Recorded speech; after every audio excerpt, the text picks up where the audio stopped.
Il était une fois un gentilhomme qui avait une jeune fille d'une beauté, d'une douceur et d'une bonté sans exemple. Devenu veuf, il épousa en secondes noces une femme hautaine et méchante, qui avait 2 filles lui ressemblant en toutes choses.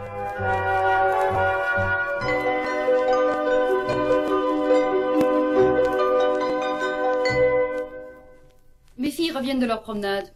As-tu bien nettoyé leur chambre? Oui, mère. As-tu terminé la vaisselle? Oui, mère. As-tu frotté l'escalier? Oui, mère. Bonjour, bonjour mère. Bonjour mère. Venez mes filles, je vais vous donner votre goûter. Oh, les beaux gâteaux. Et elle, pourquoi se repose-t-elle près de la cheminée? Tu crois donc qu'il n'y a plus rien à faire? J'ai terminé mon ouvrage, mère. Il y a toujours de l'ouvrage, parce qu'on n'est pas paresseuse. Mère. Va donc chercher de l'eau, puis au lieu de rester assise dans les cendres. Oh, elle aime les cendres. Cendrillon. Cendrillon. Nous t'appellerons Cendrillon. Laissez-moi.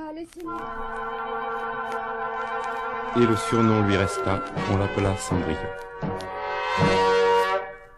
Un jour, Mère, le fils du roi va donner un bal. Il y convie tous les grands seigneurs du pays. Toutes les dames de qualité. Vous aussi, vous irez. Oh oui, mère. Ne faisons-nous pas grande figure dans le pays? Oh, comme nous allons nous amuser. Oh, j'aime tant danser. Regardez la mine de Cendrillon. Serais-tu bien aise d'aller au bal? Hélas, vous vous moquez de moi. Ce n'est pas là ce qu'il me faut. Oh, Cendrillon, Tu serais jolie sous tes haillons. dans les grandes salles du palais. Mais d'ailleurs, Cendrillon aura trop à travailler pour préparer vos robes de bal, qu'elle ne pense à rien d'autre.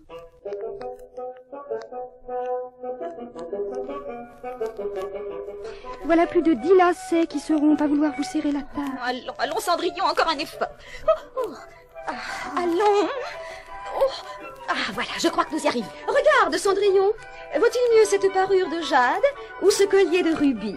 Le rubis avantagera mieux votre teint, mademoiselle. Dépêche-toi, Cendrillon. Le carrosse que notre mère a commandé est depuis longtemps sous nos fenêtres. Vite, Cendrillon, vite! Voilà, mademoiselle. Je pense que vous êtes prête à partir et vous serez les plus élégantes de la soirée. Que vous êtes belle. J'en ai les yeux tout éblouis. Vite, ne tardons pas. Oh oui, partons. Bonne soirée, mes enfants. Bonne soirée, mademoiselle. Bonsoir, mère. Bonsoir. Tâchez de bien vous tenir, de faire honneur à votre mère, à votre famille.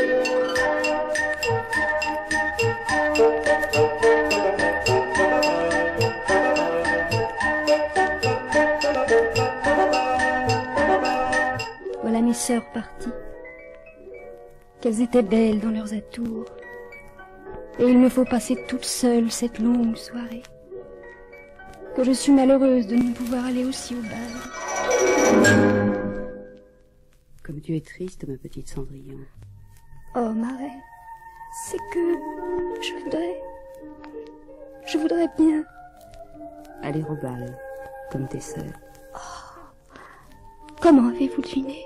Ne sais-tu pas que je suis fée, et qu'un seul coup de ma baguette peut exaucer tous tes désirs? Vous voudriez... Oui, toi aussi tu iras au bal. Voyons, il me faudrait d'abord une citrouille. Va au jardin et apporte la plus grosse que tu puisses trouver. Voilà. Je crois bien que c'est la plus grosse. Elle est très lourde. C'est très bien. Vois comme c'est simple. Il me suffit de la creuser, je la touche de ma baguette. Oh! Le beau carrosse!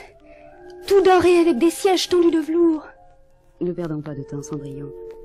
Je vois que la souricière a attrapé plusieurs souris aujourd'hui. Approche-la. Bien. Je les touche, les unes après les autres.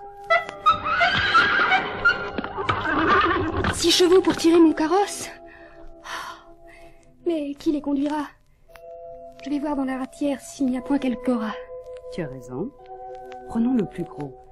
Celui-ci, à grosse moustache. Il fera très bien notre affaire. Regarde. Un cocher. Et quel cocher! Avec de grosses moustaches lui aussi. Il est superbe. Et puisque nous y sommes, apporte-moi les 6 lézards que tu trouveras derrière l'arrosoir. Voici. Je les touche. À votre service. Des laquais. Que dis-tu de ton équipage? Que tout cela est beau. Et que vous êtes bonne pour votre petite Cendrillon. Mais, marraine, Ma pauvre enfant, mais penses-tu que je vais te secourir à moitié? Approche. C'est toi maintenant que je touche. Une robe toute dorée, une bague, un collier de diamants, des bijoux. Que tout cela est beau. Oh, ma reine. Qu'y a-t-il encore? Vous avez oublié. Tes souliers? Non. Les voici. C'est mon cadeau pour ton premier bal. Les beaux souliers. On dirait... De la fourrure, oui.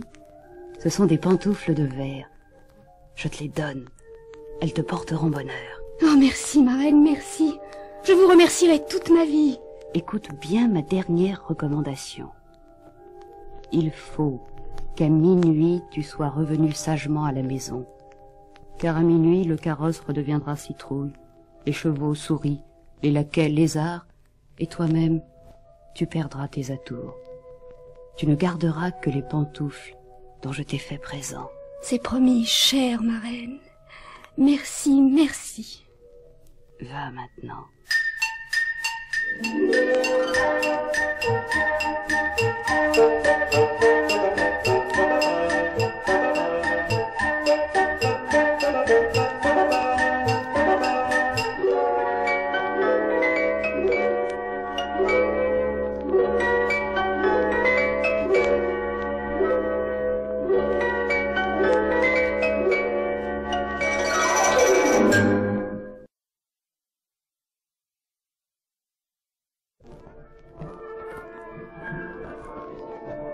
Je crois que tous nos invités sont présents et que le bal va pouvoir commencer. Altesse, une princesse inconnue arrive au château. Mais nous n'attendions plus personne. Dois-je la faire entrer? Une princesse, dis-tu? Oui, Altesse, dans un carrosse extraordinaire, tiré par 6 chevaux gris. J'irai moi-même la recevoir.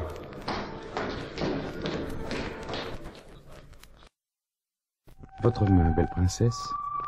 Permettez que je vous conduise dans la salle du bal, où mes invités nous attendent. Vous avez vu qui le prince amène? Quelle est belle. On dit que c'est une princesse inconnue. Voulez-vous m'accorder cette première danse? S'il vous plaît, messieurs.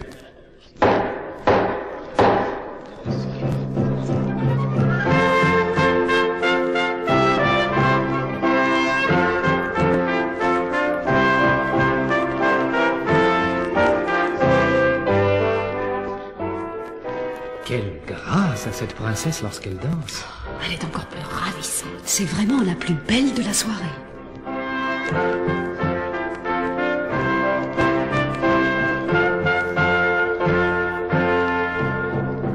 Pourquoi ne dites-vous rien, belle princesse?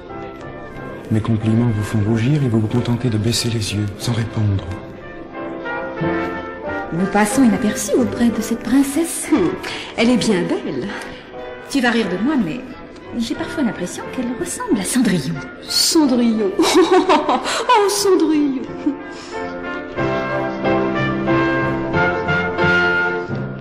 Encore une fois, belle princesse, ne soyez pas si lointaine, parlez-moi. Répondez à mes supplications. La soirée déjà s'avance et vous... Ne vous effrayez pas, c'est simplement l'horloge du donjon. Il est donc... Minuit, oui. Oh, mon Dieu.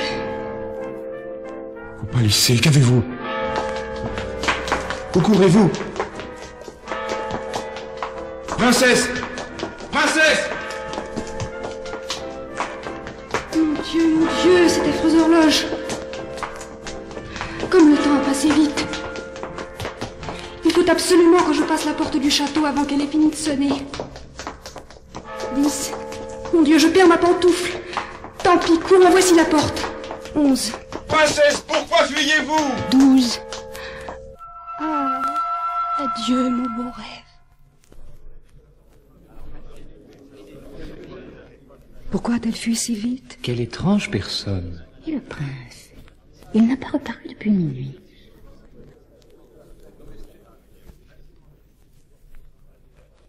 Altesse, nous venons de découvrir dans le grand escalier cette pantoufle de verre. Mon Dieu! C'est à elle, sûrement. Seul son petit pied peut tenir dans un si petit soulier. Ma princesse.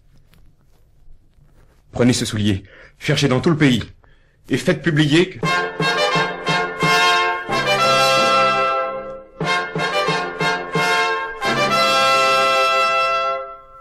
Sa Majesté notre roi informe son bon peuple que son fils épousera celle des jeunes filles de son pays qui pourra chausser la pantoufle de verre.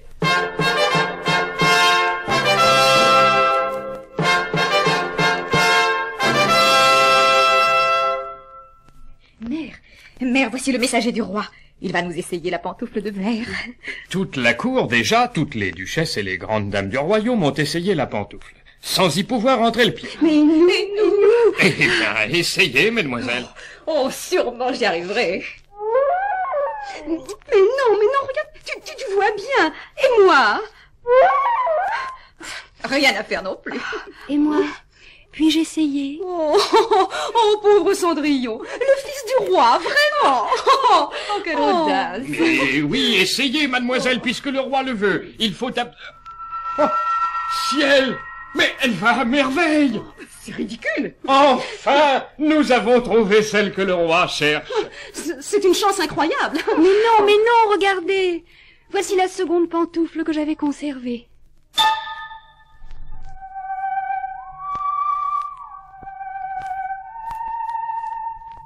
Oh, merci, ma bonne marraine.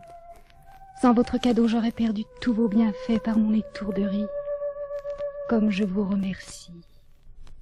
Le fils du roi n'eut aucune peine à tenir sa promesse. Et bientôt, la petite Cendrillon devint princesse de son pays.